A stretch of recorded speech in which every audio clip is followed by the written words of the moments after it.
जनता के कुछ प्रश्न हैं जी सर।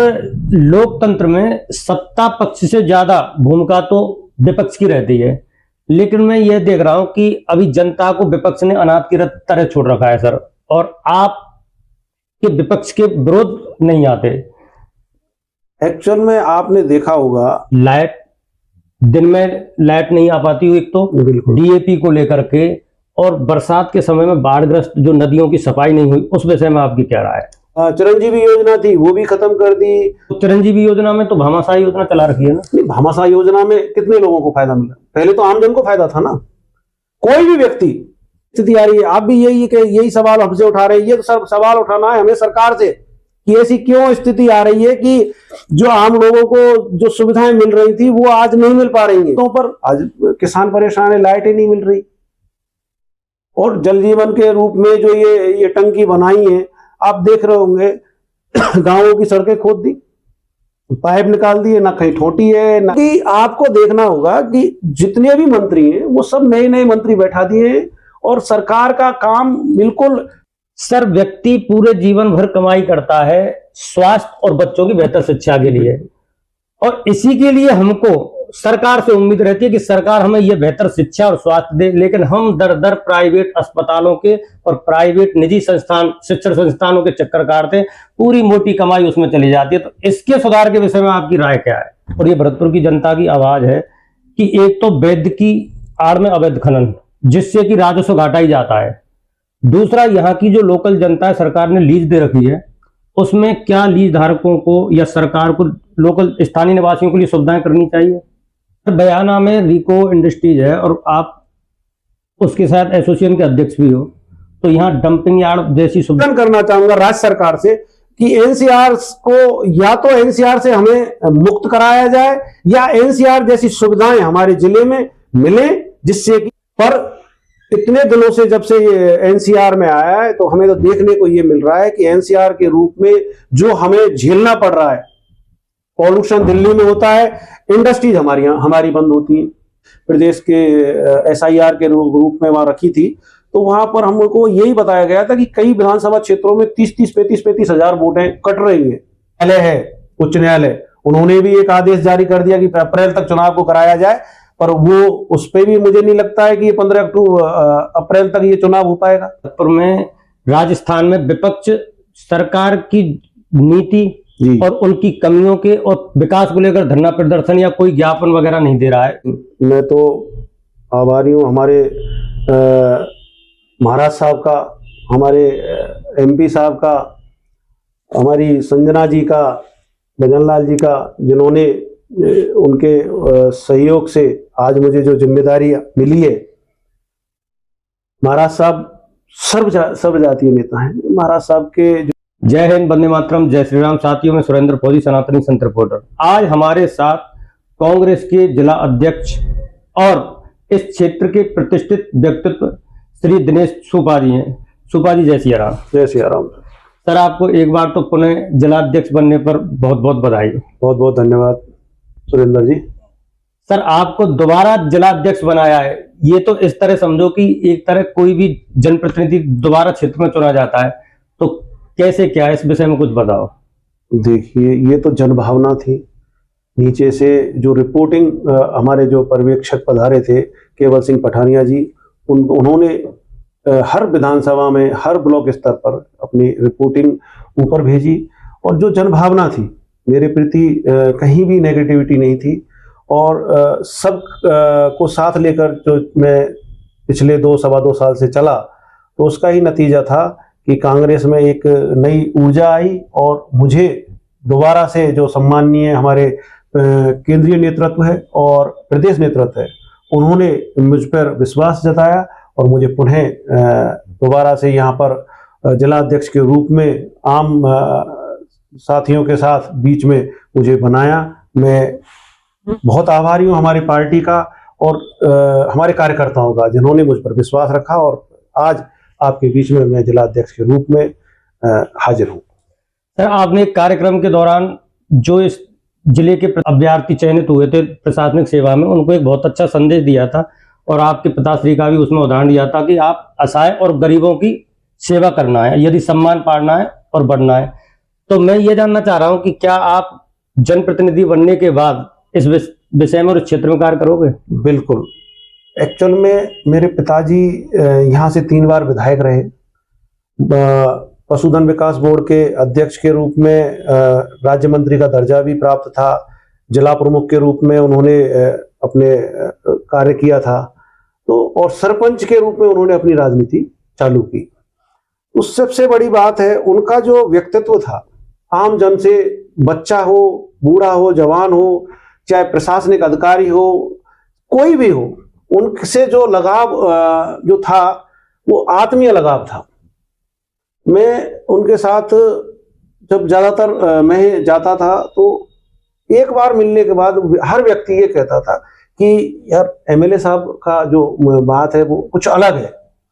बात आपको जानकारी होगी 2 अक्टूबर 86 को सम्माननीय राजीव गांधी जी के जो गोली लगी थी राजघाट पर, तो गोली चलाई थी, लगी तो नहीं थी, गोली चलाई थी, तो हमारे पिताजी उसमें वहां पर राजीव गांधी जी के साथ मौजूद थे और कार के पास ही दोनों खड़े हुए थे। तो गोली चली जब उनके पापा के छर्रा भी लगा था उनके, और उस वक्त जो आतंकवादी था उसके खिलाफ पापा ने बयान भी दिए और उसको जेल भी गए। जो पापा का जो व्यक्तित्व था, वो ईमानदारी की जो छवि थी, आज उसी छवि के रूप में मुझे लोग देखना चाहते हैं कि ये जो लड़का है ये वास्तव में उनके अनुरूप चल रहा है। तो मेरा तो हर नागरिक से, हर कार्यकर्ता से, हर बंधु से, ये हर समाज से यही कहना है। और जो अभ्यर्थियों के स्वागत के लिए हम लोग वहां गए थे, वो वहां पर भी मैंने कहा था कि ईमानदारी से अगर चलोगे तो जो अभ्यर्थी चयन हुए वो 60 साल की नौकरी के बाद रिटायर हो जाते हैं, पर कई व्यक्ति उनका नाम हमेशा पीढ़ियों दर पीढ़ियों चलता रहता है। वो केवल और केवल उनकी ईमानदारी और जो कार्यकुशलता होती है उस पर चलता है। तो मेरा भी यही प्रयास रहेगा कि मैं जो मेरे पिताजी यहाँ जो छवि छोड़ के गए थे, उस छवि को कम ना कर उसको बढ़ाने का प्रयास मैं हमेशा तत्पर करता रहूंगा। तो ये तो करना चाहिए। अब सर, जनता के कुछ प्रश्न हैं। जी सर, लोकतंत्र में सत्ता पक्ष से ज्यादा भूमिका तो विपक्ष की रहती है, लेकिन मैं ये देख रहा हूं कि अभी जनता को विपक्ष ने अनाथ की तरह छोड़ रखा है सर, और आप के विपक्ष के विरोध नहीं आते। एक्चुअल में आपने देखा होगा अभी कुछ दिन पहले इलेक्शन कमीशन के खिलाफ माननीय राहुल गांधी जी ने जो बयान दिए और जो प्रेस कॉन्फ्रेंस की, तो इलेक्शन कमीशन कहता है कि आप इसका एफिडेविट दीजिए। ये कहाँ का, हम विपक्ष में हैं और विपक्ष के अपने प्रतिपक्ष के नेता के रूप में राहुल गांधी जी कोई भी सवाल खड़ा कर रहे हैं, तो इसमें एफिडेविट की कहाँ जरूरत है? क्या सवाल उठाना ही गलत है? अगर विपक्ष सवाल नहीं उठाएगा तो कौन उठाएगा? सर, मैं भरतपुर में विपक्ष की भूमिका को लेकर सवाल कर रहा हूं कि भरतपुर में, राजस्थान में विपक्ष सरकार की नीति और उनकी कमियों के और विकास को लेकर धरना प्रदर्शन या कोई ज्ञापन वगैरह नहीं दे रहा है, ऐसा हम देखने को तो मिल रहा है। नहीं, पूरे प्रदेश में जैसे ऊपर से जो भी हमें आदेश प्राप्त होते हैं केंद्रीय नेतृत्व से और प्रदेश नेतृत्व से, वो सारे कार्यक्रम हम रेगुलर करते हैं। जो भी हमें जो राज्य सरकार की जो भी खामियां हैं, खामियों के रूप में मैं बताऊं आपको कि जैसे कि 25 लाख रुपए का जो बीमा था उसको घटाकर उन्होंने 5 लाख रुपए तक कर दिया। उसकी मतलब एक तरीके से उसकी जड़ों को काटने का काम कर रही है सरकार आज की। तो वो कहते हैं कि भाई हम विकास के रूप में विकास कर रहे हैं और हम लोग नई नई योजनाएं ला रहे हैं। योजनाएं तो ला रहे हैं, नहीं ला रहे हैं, पर जो पुरानी योजनाएं थी अगर उसमें कहीं हमारी पार्टी का या किसी का नाम उसमें है तो उस योजना का नाम बदल दो भले ही, पर उस योजना को तो चालू रखें जिससे कि आम जन के को जो फायदा मिल रहा था पहले वो तो मिलता रहे। पेंशन योजना थी उसको भी खत्म कर दिया, चिरंजीवी योजना थी वो भी खत्म कर दी, 100 यूनिट 150 यूनिट जो बिजली फ्री मिलती थी, अब जो नए कनेक्शन हो रहे हैं उन पे वो योजना भी खत्म कर दी। तो आखिरकार सरकार क्या करना चाहती है? आज अभी चुनाव के लिए भी मैं थोड़ा सा कहना चाहूंगा, चुनाव भी नहीं करा पा रहे। फंड की कमी है, क्या कमी है वो तो राज्य सरकार जाने। तो चिरंजीवी योजना में तो भामाशाही योजना चला रखी है ना। नहीं, भामाशाह योजना में कितने लोगों को फायदा मिला? पहले तो आमजन को फायदा था ना। कोई भी व्यक्ति उसमें कोई भी एम्प्लॉय था, कोई भी व्यक्ति था, गरीब से गरीब और अमीर से अमीर, उसमें हर पात्र था। और आज भामाशाह योजना में एक लिमिटेड एक दायरा हो गया और भामाशाह योजना में भी आगे उनको भी काटते जा रहे हैं। अब सर आपने चुनाव के विषय में तो अभी बताया ही है, लेकिन मैं ये जानना चाह रहा हूं कि अभी निकाय चुनाव और पंचायत चुनावों में कांग्रेस अपने आप को कहां देखती है? बिल्कुल, पर पहले चुनाव तो कराएं। इनकी तो भूमिका ही ये नहीं मालूम पड़ रही कि चुनाव कराने के मूड में है भी या नहीं है। खर्रा साहब कभी तो कहते हैं जनवरी में कराएंगे, कभी कहते हैं फरवरी में कराएंगे, पहले कह रहे थे अक्टूबर नवंबर में करा देंगे। आखिरकार हमारे जो न्यायालय है, उच्च न्यायालय, उन्होंने भी एक आदेश जारी कर दिया 15 अप्रैल तक चुनाव को कराया जाए, पर वो उस पर भी मुझे नहीं लगता है कि ये 15 अप्रैल तक ये चुनाव हो पाएगा। तो भरतपुर में आप निकाय चुनावों में नंबर 1 बनाओगे? बिल्कुल बिल्कुल, जो प्रयास रहेगा हम तो यही कहेंगे कि जन जन तक जो हमारी स्कीमें थी वो उनको पहुंचाएं, जिससे कि ये महसूस हो कि भाई कांग्रेस और बीजेपी का आप तोल के देख लीजिए, हाँ, मतलब बीजेपी किन योजनाओं में चल रही है और हमारी कांग्रेस ने किन किन योजनाओं को दिया, आम जन तक पहुंचाया। हमारे आज जो माननीय पूर्व मुख्यमंत्री अपने अशोक गहलोत साहब हैं, उनकी योजनाओं के प्रति तो आप कभी नकार ही नहीं सकते। उन्होंने जो योजनाएं प्रदेश लेवल पर नहीं, देश के प्रधानमंत्री माननीय आपके मोदी जी, वो भी उनकी तारीफ करते हैं कि उन्होंने जो योजनाएं दी, उन्होंने जो ये कोरोना काल में जो प्रदेश की जो व्यवस्था की थी, वो एक वास्तव में नंबर 1 स्थिति में प्रदेश को लेके आए थे। तो ये बहुत बड़ा काम है। सर, किसानों के विषय में आपकी क्या राय है कि किसान लाइट, दिन में लाइट नहीं आ पाती हुई, एक तो डीएपी को लेकर के, और बरसात के समय में बाढ़ग्रस्त जो नदियों की सफाई नहीं हुई, उस विषय में आपकी क्या राय है? बिल्कुल सही कह रहे हैं आप, किसान वास्तव में आज परेशान है। माननीय मोदी जी कह रहे थे कि 2022 तक हम किसानों की आय दुगनी कर देंगे। मैं समझता हूं आज किसान अपने आप को ठगा सा महसूस कर रहा है और बहुत बुरी स्थिति में किसान लाइन लगकर डीएपी में के लिए पहुंचता है और उनको डंडे खाने पड़ते हैं। प्रदेश में कई जगह ऐसी स्थिति आई कि जहां उन्होंने पुलिस बल का प्रयोग करके डंडे खाए, और किसान जाए तो जाए कहां? डीएपी के टाइम पे डीएपी अगर उपलब्ध नहीं है तो किसान की आज रोजी रोटी उस पे खेत पर आधारित है। वो बेचारा किसान, हम ठीक है, ये हो सकता है कि कमी है, तो कहीं ना कहीं उस व्यवस्था को पहले से सुचारू करें ना। क्यों ऐसी दिक्कतें आती हैं? हर साल हम ये देखते हैं कि ये हर साल दर साल बढ़ती जा रही है ये प्रॉब्लम। उस चीज को आप पहले से सचेत, सरकार को मालूम है कि अब जैसे ही बरसात होगी और डीएपी की जरूरत आवश्यकता रहेगी, तो उसकी व्यवस्था पहले से सरकार क्यों नहीं करती? माननीय किरोड़ी लाल जी मीणा साहब है, वो भी आपने देखा होगा कि खाद को कभी तो नकली बता देते हैं, और आज वो वही ओपन हो गए दोबारा से। वो जिनको ताला लगाया था माननीय किरोड़ी मीणा जी ने, वो दोबारा से ओपन कर दिए गए। सर, भरतपुर जिले में 2 नदियां ऐसी हैं जो किसानों को बहुत परेशान करती है। एक तो आपके गांव के पास कुकुंद नदी है और एक बाणगंगा, और इनकी सफाई काफी समय से नहीं हुई। तो इस विषय में लेके कांग्रेस कुछ ज्ञापन वगैरह करेगी क्या?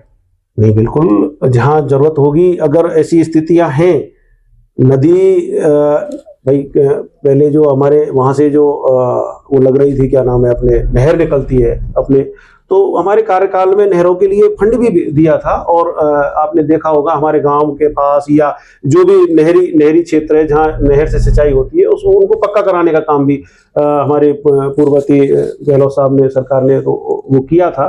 पर अब मैं फिर कहना चाहूंगा, और आप जो वाजिब फरमा रहे हैं कि हकीकत में नहरों की स्थिति बहुत ज्यादा खराब है और नदियों की सफाई होना भी आवश्यक है। जरूरत के अनुसार टाइम पे सफाई होती रहे, तो जिससे कि ये बाढ़ का जो प्रकोप रहता है वो कम होगा। तो हम भी यही प्रयास रहेंगे, और ज्ञापन की जरूरत होगी तो हम ज्ञापन कलेक्टर साहब को, कलेक्टर साहब के माध्यम से राज्य सरकार को भी पहुंचाएंगे, जिससे कि इस रूप में भी सरकार ध्यान दे और आमजन को इससे फायदा मिले। सर, एसआईआर के विषय में आपके क्या विचार है? एसआईआर वैसे तो कोई आवश्यकता नहीं थी, कि हमारे तो पहले से भी कह रहे थे कि ऐसी कोई बहुत, क्योंकि हर साल दर साल ये एसआईआर के रूप में करते रहते हैं। पर ठीक है, जब सरकार SIR करा रही है तो ये स्वच्छता मतलब एक तरीके से निष्पक्ष रूप में इसको SIR को कराए सरकार, जिससे कि जो आमजन है, आमजन में ये है कि मेरा वोट ना कट जाए। कई जगह पे देखने को मिल रहा है, कई विधानसभाओं में हम कल परसों की मीटिंग थी हमारी प्रदेश के SIR के रूप में वहां रखी थी, तो वहां पर हमको यही बताया गया था कि कई विधानसभा क्षेत्रों में 35 हजार वोटें कट रही हैं। तो हम लोगों को जागरूक होना पड़ेगा। और मैं आपके चैनल के माध्यम से भी आमजन से कहूंगा कि अगर वो SIR को अब हल्के में लेंगे तो आगे आपको वोट बढ़वाने में आपके पसीने आएंगे। तो मेरा आप सबसे निवेदन है, करबद्ध निवेदन है कि आप SIR के रूप में जो कार्य चल रहा है उसमें बढ़ चढ़कर हिस्सा लें और अपने वोट को जाकर जो आपका BLO है उसको आप संपर्क करें और उसको संपर्क कर कर अपने वोट को ये सुनिश्चित करें कि आपका वोट आपका जुड़ चुका है। अगर अब हट गया तो आगे आपको बहुत ज्यादा प्रॉब्लम आएगी जुड़वाने में, आपको कलेक्ट्रेट तक आपको जाना पड़ेगा। तो आपको आज घर बैठे आपका SIR के रूप में आपका वोट बढ़ाया जा रहा है या कहीं किसी रूप में कट भी रहा है तो उसको आप अपने डॉक्यूमेंट कर दें और जिससे कि ये SIR कंप्लीट हो सके। सर, भरतपुर क्षेत्र को NCR में डाल रखा है।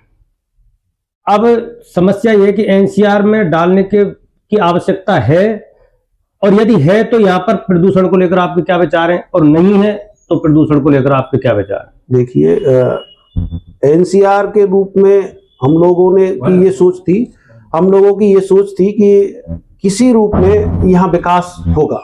NCR में हमारा भरतपुर जिला आता है तो इसमें विकास जो अपने केंद्रीय दिल्ली का जैसे जिस रूप में विकास हो रहा है उस रूप में हम लोग सभी देख रहे थे। और उस टाइम हमारा पूरा जिला बहुत खुश था कि हमारे विकास के लिए यहाँ अरबों खरबों रुपये आएगा और विकास के रूप में एक नया जिला एक तरीके से विकसित होगा। पर इतने दिनों से जब से ये NCR में आया है तो हमें तो देखने को ये मिल रहा है कि NCR के रूप में जो हमें झेलना पड़ रहा है, पॉल्यूशन दिल्ली में होता है, इंडस्ट्रीज हमारी बंद होती हैं, महीने महीने इंडस्ट्रीज बंद हो जाती हैं। तो महीने महीने अगर इंडस्ट्रीज बंद होंगी, बड़ा व्यापारी तो अपना पेट पाल लेगा, और जो वहां का लेबर क्लास आदमी है उसकी जो स्थिति होती है, एक महीने अगर घर बैठा रहेगा तो उसके जो परिवार की जो स्थिति रहती है वास्तव में बहुत चिंता का विषय है। और कोसी, आपने देखा कोसी मथुरा, वो भी हमारे भरतपुर के बगल से ही है, वो NCR में नहीं है और हम NCR में, और हमें उसका दुख झेलना पड़ रहा है।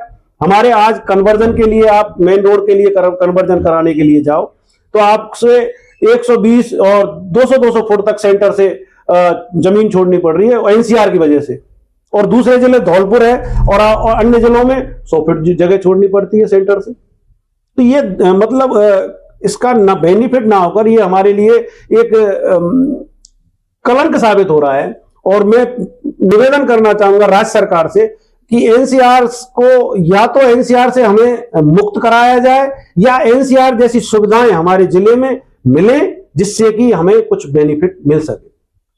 सर, बयाना में रिको इंडस्ट्रीज है और आप उसके साथ एसोसिएशन के अध्यक्ष भी हो, तो यहाँ डंपिंग यार्ड जैसी सुविधा तो है नहीं, तो इसके लिए कभी उचित कदम उठाए क्या? बिल्कुल, हर साल हर 6 महीने में मीटिंग होती है। हर बार ये हमारी जब भी मीटिंग होती है कलेक्टर स्तर पर या संभाग स्तर की जो भी मीटिंगें होती हैं, या हमारी जहां भी हम जयपुर में भी कभी मीटिंग होती है, तो हम सबसे पहला हमारा यही सवाल रहता है कि साहब हमारे लिए डंपिंग यार्ड की बहुत आवश्यकता है। हमें कभी भी हमारी फैक्ट्रियां बंद हो सकती हैं, कृपया करके हमें डंपिंग यार्ड उपलब्ध कराएं जिससे कि ये जो आम जन में परेशानी भी है इसको जगह जगह हम लोग जो डाल देते हैं या जो भी ठेकेदार जो ले जाते हैं वो जगह जगह फैला देते हैं, वो आम जन के स्वास्थ्य के लिए भी हानिकारक है। तो मैं पुनः अपने संभागीय आयुक्त महोदय से और कलेक्टर महोदय से निवेदन करना चाहूंगा। कई बार हमने लिख के भी दे दिया, अपने रिको इंडस्ट्रीज में भी जयपुर तक भी लिख के दिया है कि हमें जगह उपलब्ध कराएं जिससे कि जल्दी से जल्दी यहाँ हम एक डंपिंग यार्ड उपलब्ध बन जाएगा तो आमजन को ये पॉल्यूशन से राहत मिलेगी। सर, किसी भी क्षेत्र में खनिज संपदा होती है तो उस क्षेत्र का सौभाग्य होता है और वहां से राज्य सरकार अपनी अर्थव्यवस्था को सुधारती है। भरतपुर क्षेत्र के अंदर जो खनन हो रहा है उसमें 2 तरह की कमियां। भरतपुर की जनता की आवाज है कि एक तो वैद्य की आड़ में अवैध खनन, जिससे कि राजस्व घाटा ही जाता है। दूसरा, यहाँ की जो लोकल जनता है, सरकार ने लीज दे रखी है, उसमें क्या लीज धारकों को या सरकार को लोकल स्थानीय निवासियों के लिए सुविधाएं करनी चाहिए? स्थानीय निवासियों के लिए सुविधाओं के लिए जो फंड लीजों से जो आता है, और उसके लिए कलेक्टर साहब के यहाँ एक मीटिंग होती है और वहाँ जो फंड होता है वो सब जगह वितरित भी होता है। दूसरा ये है कि हाँ, ये पहले था कि यहाँ अनऑथराइज चलता था या क्या होता था, पर अब काफी संख्या में यहाँ लीजें हो गई हैं, जिससे कि आमजन को भी फायदा है। और अभी करीबन 50-60 लीजें हैं जो नंबर 1 में, और ज्यादातर एरिया नंबर 1 में ही चल रहा है आजकल। बाकी का आमजन अभी खुश है, कहीं ऐसी प्रॉब्लम हमें तो नजर नहीं आती है। प्रदूषण की कई खबरें ऐसी हैं, मैं रिकॉर्ड भी वीडियो करके लाया हूँ, कि लोगों को जैसे पानी छिड़काव ना होना सड़कों पर, रीको में भी ऐसा होता है अक्सर। रीको में अगर कोई छोटी मोटी ऐसी बात है तो हम लोग उस पर ध्यान देंगे, क्योंकि मैं रीको का अध्यक्ष होने के नाते अगर कोई ऐसी बात है, अगर किसी रोड पर कोई पोल्यूशन की ऐसी कोई संभावना है, तो उसको सफाई करवा कर और उनसे रीको के हमारे जो भी अधिकारीगण हैं उनको हम लिखित में भी देंगे कि अगर ऐसी कोई बात है तो उसको साफ कराया जाए। अब सर, मेरा एक अंतिम प्रश्न है, और वो वह पूरे प्रदेश क्या पूरे देशवासियों से ही जुड़ा हुआ है, और आप एक युवा नेता, उभरते हुए नेता के रूप में जनता आपको देख रही है।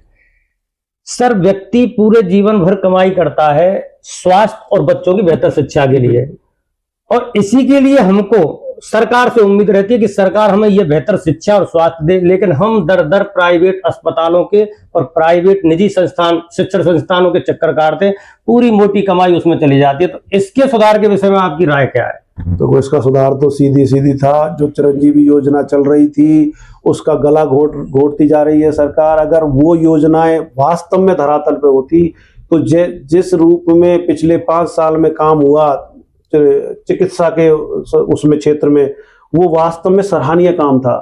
आज उसका गला घोंट रही है, जब ही तो ये प्राइवेटेशन बढ़ रहा है। क्यों संतुष्ट नहीं हो? पहले हर प्राइवेट हॉस्पिटल के में आप कहीं भी जाइए और वहां इलाज कराइए, आपका मुफ्त इलाज था। 25 लाख तक की आपको योजना थी, वो आपको दे रखी थी। पर आज क्यों ये स्थिति आ रही है? आप भी यही सवाल हमसे उठा रहे हैं। ये तो सवाल उठाना है हमें सरकार से कि ऐसी क्यों स्थिति आ रही है कि जो आम लोगों को जो सुविधाएं मिल रही थी वो आज नहीं मिल पा रही हैं। यही तो बात है, हम यही तो कह रहे हैं कि वो जो योजनाएं जो चलाई थी, जनहित की योजनाओं में जो जनहित के लिए जो योजनाएं बनाने वाले हैं माननीय अशोक गहलोत साहब, हमारे पूरा लीडरशिप, ये माननीय डोटासरा जी, प्रतिपक्ष के नेता माननीय हमारे टीकाराम जूली जी, जब भी विधानसभा में क्वेश्चन उठाते तो वो ऐसी स्थिति बना देते कि वो सवाल का कोई जवाब ही नहीं दे पाते। आज जो विधानसभा में विपक्ष के रूप में हमारे टीकाराम जी और हमारे डोटासरा जी जो जोरदारी से सवाल उठाते, हमारा सारा जितने भी विधायक महोदय जो सब अपनी आवाज के जो बात होती है उसको जो पुरजोर तरीके से उठाते हैं, तो आज जो सरकार के नुमाइंदे, जो सरकार के मंत्री हैं, वो बगले झांकते रहते हैं, वो जवाब नहीं दे पाते। ये स्थिति बनी हुई है आज सरकार की, क्योंकि आपको देखना होगा कि जितने भी मंत्री हैं वो सब नए मंत्री बैठा दिए हैं, और सरकार का काम बिल्कुल, क्षेत्र में पंचायत चुनाव नहीं हुए तो उससे क्षेत्र में विकास की, आपने देखा होगा, विकास की बिल्कुल कोई सीमा नहीं है। कहीं भी सरपंचों को कोई भी फंड उपलब्ध नहीं कराया जा रहा है। आज जहां नाली, जहां पानी भरे हुए हैं वो भरे हुए।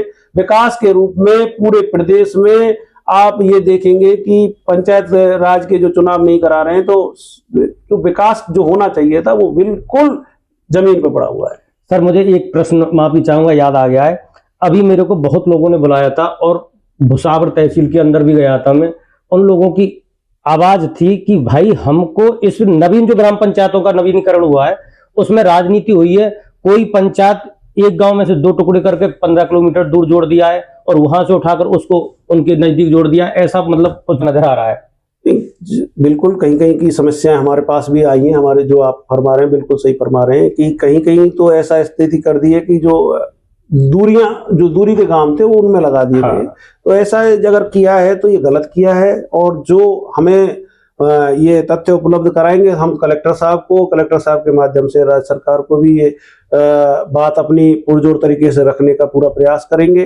बाकी की सरकार बीजेपी की है, उनकी है, तो वो क्या कर रहे हैं वो तो आप समझते हो कि हमारी तो बात क्यों मानेंगे, पर हमारा जो भी प्रयास रहेगा वो यही रहेगा कि आम जन में जो ये डिलिमिटेशन का जो दिक्कत आ रही है वो नहीं आए और वो दोबारा से जो जिस रूप में था वो बना रहे।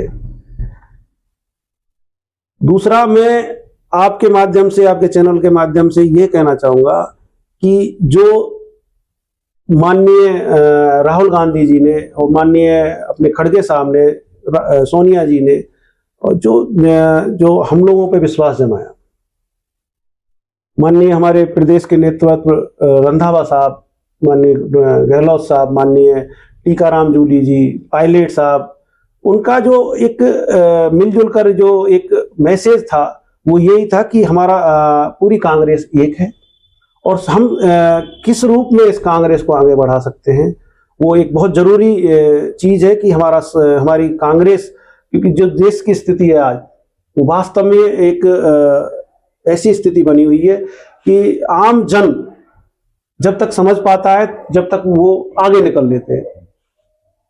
उस रूप में जैसे महाराष्ट्र में जो चुनाव हुए उनकी सीडीआर माननीय इलेक्शन कमीशन ने नहीं दी, हरियाणा के जो चुनाव हुए उसकी सीडीआर उन्होंने नहीं दी, और हमारे राहुल गांधी जी ने फिर भी इतने तथ्य जुटाकर भी और ये चीज को ओपन किया और इलेक्शन कमीशन फिर भी उनसे एक अपना स्पष्टीकरण मांगता है, तो ये वास्तव में हमारे प्रदेश के लिए, हमारे देश के लिए बहुत हानिकारक है। सर जी, सर आपकी सांसद महोदय हैं संजना जाटव जी, उन्होंने एक मुद्दा उठाया था मानसून सत्र या शायद ग्रीष्मकालीन सत्र में संसद में कि भरतपुर जिले के अंदर जो जल जीवन मिशन योजना है वह पूरी तरह विफल नजर आ रही है, टंकियां बनी हुई हैं, अधूरा निर्माण है, तो उस विषय में आप लोग विरोध क्यों नहीं करते?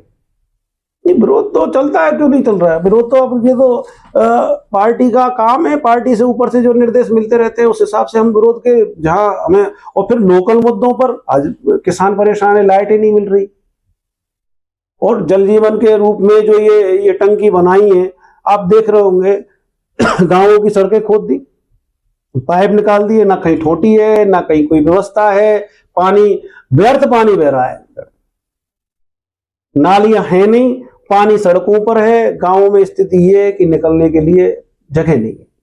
तो ये तो योजना तो अब विश्व स्तर की जो योजना थी वो ऊपर से आई थी और इसको इन्होंने क्रियान्वित किया, और ये धरातल पे ये आम जन के हित के लिए तो मैं समझता हूं कि बहुत ज्यादा नहीं थी, पर अब जो भी सरकार का निर्णय था वो उसमें तो मैं ज्यादा जवाब दे नहीं पाऊंगा। सर अभी आप भरतपुर का जो कांग्रेस का नेतृत्व है, जो वरिष्ठ भी है और जो एक छोटे से कार्यकर्ता से लेकर बड़े कार्यकर्ता तक, आपके लिए उनका क्या विचार है और आप अपने इस नेतृत्व में कांग्रेस को और कितना बढ़ाओगे?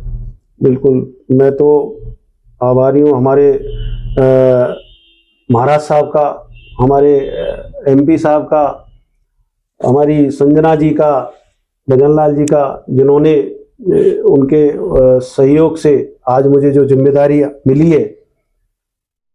महाराज साहब सर्व जातीय नेता हैं, महाराज साहब के जो विचार हैं वो सबको एक साथ लेकर चलने के हैं, और मैं समझता हूं कि हमारी पार्टी आज दीग में भी हमारे हम जिला अध्यक्ष बने हैं माननीय अपने राजीव कुम्हेर साहब, और भरतपुर में जो मुझे पुनः जिस रूप में यहाँ दोबारा से बनाया गया है, तो हमारा ये दायित्व होता है कि हम सबको एक साथ लेकर पार्टी को, सभी कार्यकर्ताओं को एक साथ लेकर पार्टी को आगे बढ़ाएं, और जो हमारे उच्च नेतृत्व चाहता है कि हम सब मिलकर इस पार्टी को किस रूप में आगे बढ़ा सकते हैं, और जो छोटी मोटी जो भी बात है वो सब एकजुट होकर काम करें, जिससे कि जो आज देश में जो स्थिति बन रही है, जो प्रदेश में स्थिति बन रही है, उसको जन जन तक पहुंचाने का काम हमें करना है।